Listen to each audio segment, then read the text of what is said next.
Hello, everyone. Thank you so much for tuning in to Leader Tips by E. My name is Ebony Butler, and I am your corporate navigator strategist. Today, we are entering into episode 16, where we're going to spend some time talking about how to leverage your voice with impact. Yes, I hope you're ready. Let's go ahead and get started.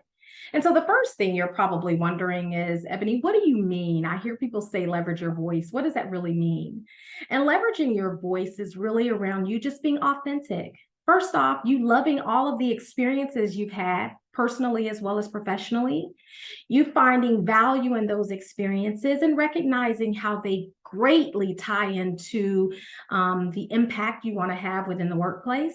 And so you leverage your authentic experiences. So you leverage your voice. You also show up in a way that's truly being you, where you're not covering who you are.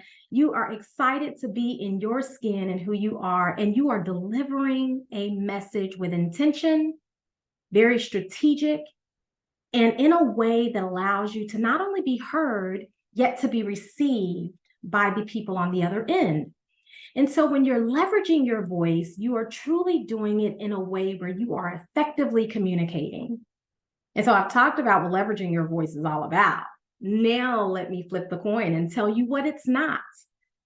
Leveraging your voice is not about being reactive. It's not about who can be the loudest or the most vocal. It's not about communicating with too much emotion. That's not what it's about. It's quite the opposite. It's about being responsive. It's about being thoughtful. It's about really not only caring about the message that you want to convey, also thinking about how the other people will receive your message. It's about presenting a message in a way that drives people to want to move, drive people to act. And that's what we're going to talk about. And so today I would like to share with you 4 ways that I have done this in the past.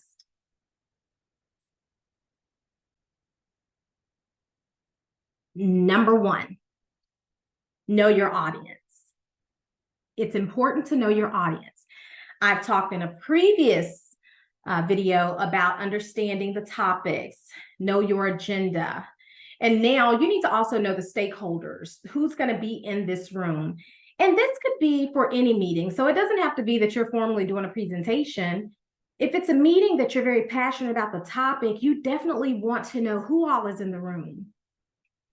Number 2, that's when you have to start drilling down and focusing on them.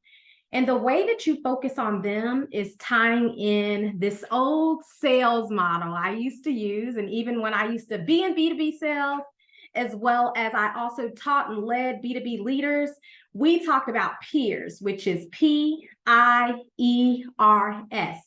So all business leaders and organizations, they care about a lot of things. And trust me, there might be 2 or 3 out of the 15 that are really near and dear to their heart, and also will perk their ear if they hear you mention it.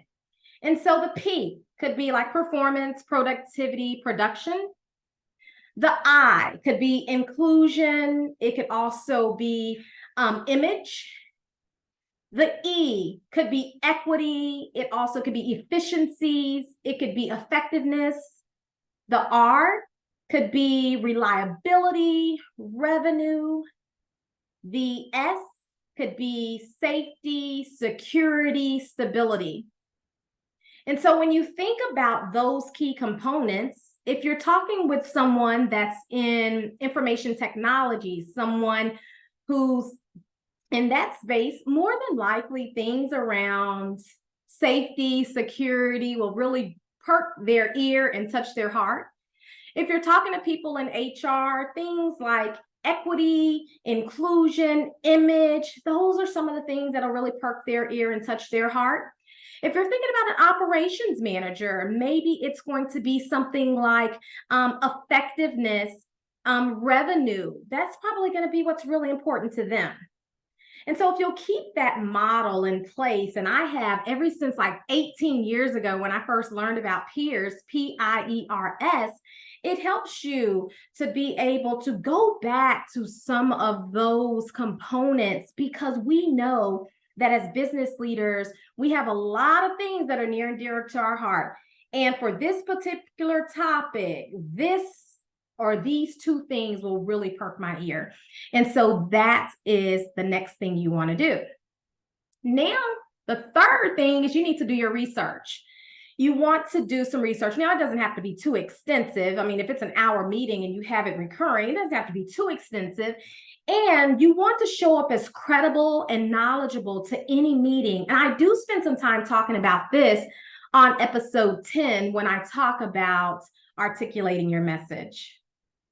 And then the last thing you want to do is deliver your message. And I also refer you to go back to episode 10, because that's when I talk about a 4-step process I use to clearly articulate my message. Share your perspective, number 1. Number 2, share your experience or your data points. Number 3, talk about the recommendation and also tie in the impact of that recommendation. And then the 4th thing is discuss next steps to move the conversation forward. Again, today, we have spent some time talking about how to leverage your voice with impact. We spent time talking about what does it look like, what it does not look like.